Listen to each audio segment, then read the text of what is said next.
ഒന്ന് ഈ അർജുന്റേത് എന്ന് കരുതുന്ന ട്രക്കാണ്. ആ ട്രക്കിന്റെ ടയറുകളാണോ അതോ മറ്റ് പൂർണ്ണമായി തകർന്നു എന്ന് പറയുന്ന വാഹനത്തിന്റെ ടയറുകളാണോ എന്ന് സ്ഥിരീകരിക്കാൻ സാധിച്ചിട്ടില്ല. ആ രണ്ട് ടയറുകളാണ് ഇപ്പോൾ ഉയർത്തിയിരിക്കുന്നത്. കൂടുതൽ ലോഹഭാഗങ്ങൾ കണ്ടെടുക്കുകയാണ്. കൂടുതൽ ലോഹഭാഗങ്ങൾ പുറത്തേക്ക് എത്തിക്കുന്ന കാഴ്ചയാണ് നമുക്ക് കാണാൻ സാധിക്കുന്നത്. ഏതായാലും ഷിരൂർ ദൗത്യം അതിന്റെ നിർണായക ഘട്ടത്തിലേക്ക് കടക്കുന്നു എന്ന് തന്നെ നമുക്ക് ഈ മണിക്കൂറിൽ പറയാൻ സാധിക്കും.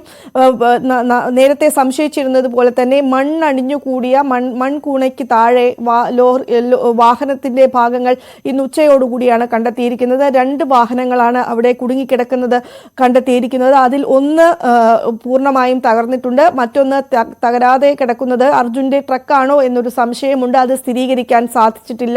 പുറത്തേക്ക് എത്തിച്ചാൽ മാത്രമാണ് അക്കാര്യത്തിൽ ഒരു സ്ഥിരീകരണം ഉണ്ടാവുകയുള്ളൂ. ബാക്കി ലോറിയുടെ മറ്റു ഭാഗങ്ങളെല്ലാം തന്നെ പുറത്തേക്ക് എടുക്കുന്ന കാഴ്ചയാണ് നമുക്ക് കാണാൻ സാധിക്കുന്നത്. കൂറ്റൻ ക്രെയിൻ ഉപയോഗിച്ച് പുറത്തേക്ക് വാഹനങ്ങൾ എടുക്കുന്ന കാഴ്ച, വാഹനത്തിന്റെ ഭാഗങ്ങൾ എടുക്കുന്ന കാഴ്ചയാണ് കണ്ടെത്തിയിരിക്കുന്നത്. സ്റ്റിയറിംഗ് കണ്ടെത്തിയെന്ന് മാൽപേ നേരത്തെ തന്നെ പറഞ്ഞിരുന്നു. സ്റ്റിയറിംഗ് കണ്ടെത്തി. അതിനുശേഷം ഇപ്പോൾ രണ്ട് കൂറ്റൻ ടയറുകൾ പുറത്തേക്ക് എത്തിച്ചു. അത് അർജുന്റെ വാഹനത്തിന്റെ ടയറാണോ എന്ന് കണ്ടെത്താനും അത് സ്ഥിരീകരിക്കാനും സാധിച്ചിട്ടില്ല. ഏതായാലും ഷിരൂർ ദൗത്യം അതിന്റെ നിർണായകമായ ഘട്ടത്തിലേക്ക് കടക്കുകയാണ്. 2 മാസങ്ങളായി അർജുൻ എവിടെ എന്ന ചോദ്യത്തിന് ഉത്തരം തേടുകയായിരുന്നു.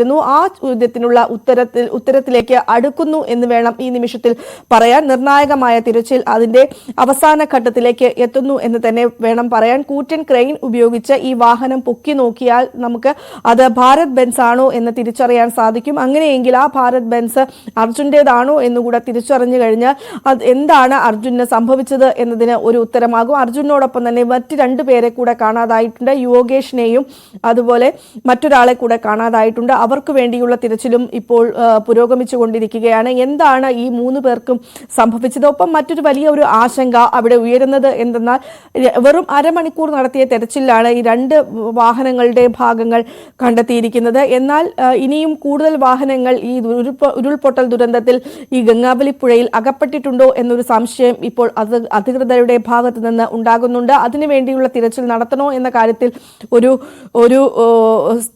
ഒരു വ്യക്തത വന്നിട്ടില്ല എങ്കിൽ കൂടിയും കൂടുതൽ വാഹനങ്ങൾ അകപ്പെട്ടിട്ടുണ്ടോ, കൂടുതൽ പേർ ഉൾപ്പെട്ടിട്ടുണ്ടോ എന്നുള്ള ഒരു സംശയം അധികൃതരുടെ ഭാഗത്ത് നിന്ന് ഉയരുന്നുണ്ട്. നമ്മൾ ദൃശ്യങ്ങളിൽ കാണുന്നത് ആ 2 ടയറുകൾ ഉയർത്തുന്നതാണ്. ആ പൊളിഞ്ഞുപോയ വാഹനം, ആ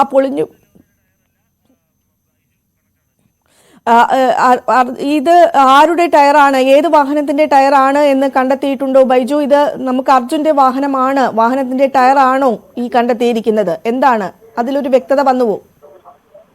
ഏറ്റവും പുതിയ വിവരം, ഇപ്പോൾ പുറത്ത് എടുത്ത ആ ടയർ അത് അർജുന്റെ വാഹനത്തിന്റേതല്ല എന്ന് മനാഫ് സ്ഥിരീകരിച്ചിരിക്കുന്നു. ലോറി ഉടമ മനാഫാണ് ഇക്കാര്യം സ്ഥിരീകരിച്ചിരിക്കുന്നത്. ചുവന്ന പെയിന്റ് അടിച്ച ആ ടയർ, 2 ടയർ, ആ 2 ടയർ ഇപ്പോൾ പുറത്തേക്ക് എടുത്ത ടയർ അർജുന്റെ വാഹനത്തിന്റേതല്ല എന്ന് അദ്ദേഹം കൃത്യമായി സ്ഥിരീകരിച്ചിരിക്കുന്നു. എന്തായാലും ഇപ്പോഴും ആ ചോദ്യം ബാക്കിയാണ്. 2 വാഹനം കൂടി ഇനി പുറത്തേക്ക് എടുക്കാനുണ്ടെന്നാണ് നമുക്ക് ലഭിക്കുന്ന വിവരം. ഇതേതായാലും അർജുന്റെ വാഹനത്തിന്റേതല്ല. അങ്ങനെയാണെങ്കിൽ എത്രത്തോളം വാഹനങ്ങളാണ് ഈ ഗംഗാവലി പുഴയിൽ ഇത്തരത്തിൽ ഈ അപകടത്തിൽ പെട്ടിട്ടുള്ളത് എന്ന കാര്യത്തിൽ വലിയ സംശയം ഉയരുന്നുണ്ട്. ഈ കണക്ക് ഭരണകൂടം പുറത്തുവിട്ട കണക്കിന് അപ്പുറം വലിയ അപകടം ഈ ഗംഗാവലി പുഴയിൽ ഉണ്ടായിട്ടുണ്ടെന്ന് വേണം മനസ്സിലാക്കാൻ. 2 മാസമായി ഇപ്പോൾ ഈ 3 പേരെ അർജുന്റെ വലിയ ലോറി ഉൾപ്പെടെ കാണാമറയത്തായിട്ട്, അതുപോലെ ഇത് ഈ അപകടത്തിൽപ്പെട്ട നേരത്തെയൊക്കെ ബെൻസ് കാർ ഉൾപ്പെടെ ഇവിടെ ആ സമയത്ത് ഉണ്ടായിരുന്നു എന്ന് ദൃക്സാക്ഷികൾ പറഞ്ഞിരുന്നു. അങ്ങനെയാണെങ്കിൽ ഏത് സംസ്ഥാനത്തുള്ളവരാണ് അത് എന്നൊക്കെ അറിയേണ്ടതുണ്ട്. ഏതായാലും നിലവിൽ ഇപ്പോൾ പുറത്തെടുത്ത ക്രെയിൻ ഉപയോഗിച്ച് ഈശ്വർ മൽപെ ആഴങ്ങളിൽ പോയി ഘടിപ്പിച്ച് പുറത്തേക്ക് കൊണ്ടുവന്ന ആ ടയർ അത് അർജുന്റെ വാഹനത്തിന്റേതല്ല എന്ന സ്ഥിരീകരണമാണ് ഏറ്റവും പുതുതായി നമുക്ക് നൽകാൻ കഴിയുന്നവരും. ഇനി മറ്റ് കണ്ടെത്തിയ വാഹനങ്ങൾ കൂടി ഇനി പുറത്തേക്ക് എടുക്കുമോ, അതാണ് ഇനി അറിയേണ്ടത്. ഏതായാലും ദൗത്യം നിർത്തിവെച്ചിട്ടില്ല. സംഘങ്ങളെല്ലാം തന്നെ അവിടെ തന്നെ ഇപ്പോൾ നിൽക്കുന്നുണ്ട്. അങ്ങനെയാണെങ്കിൽ നമുക്ക് അല്പസമയത്തിനകം തന്നെ ഇനി എന്താണ് അടുത്ത ഈ ക്രെയിൻ ഉപയോഗിച്ചുള്ള അടുത്ത പ്രവൃത്തി നമുക്കറിയാം. എന്തായാലും 6 മണി വരെ ആണ് ഇവർ പ്രവർത്തിക്കുമെന്ന് പറഞ്ഞത്. പക്ഷേ ഇപ്പോൾ ഉണ്ടായ ഈ സാഹചര്യത്തിൽ അത് ഒരു പക്ഷേ വെളിച്ചമൊക്കെ ഇവിടെ ഒരുക്കിയ ഒരു സാഹചര്യം കൂടി ഉള്ളതുകൊണ്ട് തന്നെ ഇനി അത് കുറച്ചും കൂടി നീണ്ടേക്കാം. കാരണം ഇപ്പോൾ നിർണായകമായ തെളിവുകൾ, സൂചനകൾ കണ്ടെത്തിയിരിക്കുന്നു. അത് സ്ഥിരീകരിക്കേണ്ടതുണ്ട്.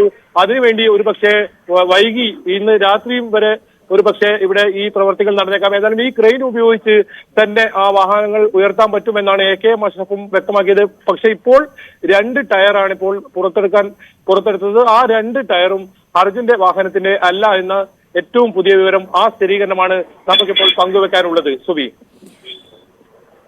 ഷിരൂർ ദൌത്യം അതിന്റെ നിർണായക ഘട്ടത്തിലേക്ക് കടക്കുമ്പോൾ 2 ടയറുകൾ ഇപ്പോൾ പുറത്തേക്കെടുത്തു. എന്നാൽ ആ ടയറുകൾ അർജുന്റെ വാഹനത്തിന്റേതല്ല എന്ന സ്ഥിരീകരണമാണ് വരുന്നത്. ലോറി ഉടമയായ മനാഫാണ് ഇക്കാര്യത്തിൽ ഒരു സ്ഥിരീകരണം നടത്തിയിരിക്കുന്നത്. ബൈജു പറഞ്ഞതുപോലെ തന്നെ കൂടുതൽ വാഹനങ്ങൾ ഇതിനകത്ത് അകപ്പെട്ടിട്ടുണ്ടോ എന്നൊരു സംശയം അധികൃതർക്ക് ഉണ്ടാക്കുന്ന തരത്തിൽ കൂടുതൽ വാഹനങ്ങളുടെ ഭാഗങ്ങളാണ് ഇപ്പോൾ കണ്ടെത്തിക്കൊണ്ടിരിക്കുന്നത്. 2 ടയറുകൾ, വലിയ 2 കൂറ്റൻ ടയറുകളാണ് കണ്ടെത്തിയിരിക്കുന്നത്. അങ്ങനെയെങ്കിൽ ഇത് ഏത് വാഹനത്തിന്റെ ടയറാണ് എന്ന കാര്യത്തിൽ ഒരു സ്ഥിരീകരണം വരേണ്ടതുണ്ട്.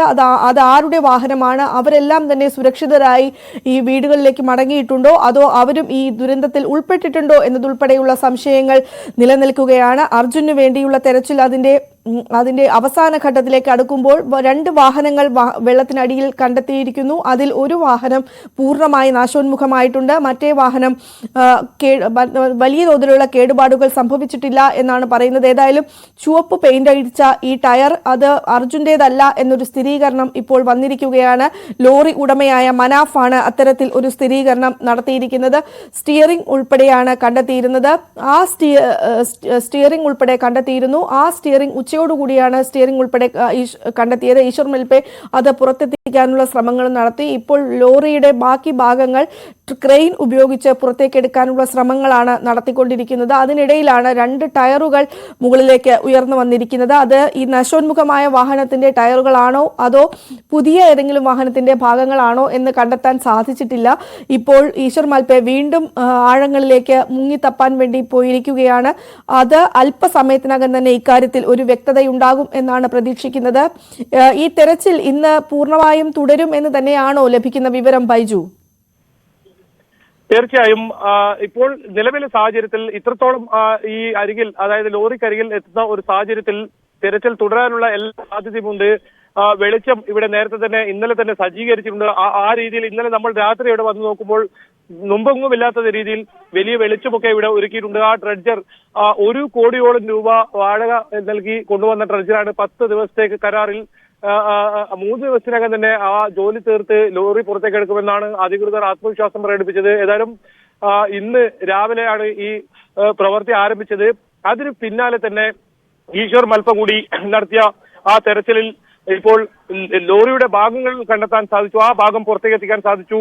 ഇനി ആ ഈശ്വർ മൽപ കണ്ട മറ്റൊരു ലോറി കൂടിയുണ്ട്. ഇതിപ്പോൾ പുറത്തെടുത്തത് രണ്ടാമത് കണ്ട ആ ലോറിയാണോ അതല്ല ആദ്യം കണ്ട ലോറിയുടെ ടയറുകൾ മാത്രമാണോ എന്ന കാര്യത്തിൽ ഏതായാലും ഈശ്വർ മൽപ ഇപ്പോൾ പ്രതികരിക്കും എന്നാണ് അറിയിച്ചിട്ടുള്ളത്. ഈശ്വർ മൽപയുടെ പ്രതികരണം നമ്മൾ തേടുന്നതാണ്. അല്പസമയത്തിനകം തന്നെ ഈശ്വർ മൽപയുമായുള്ള ആ പ്രതികരണം നമുക്കിപ്പോൾ തത്സമയം തന്നെ നമുക്ക് നൽകാൻ സാധിക്കും എന്ന് തന്നെയാണ് പ്രതീക്ഷിക്കുന്നത്.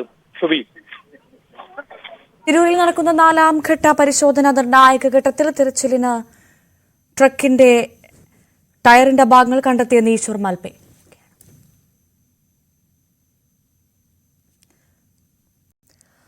മണ്ണിടിച്ചിലിൽ കാണാതായ അർജുൻ ഉൾപ്പെടെയുള്ളവർക്കായി ശിരൂരിൽ നടക്കുന്ന 4ാം ഘട്ട പരിശോധന അതിന്റെ നിർണായക ഘട്ടത്തിലാണ് എന്ന് തന്നെ പറയാം. തിരച്ചിൽ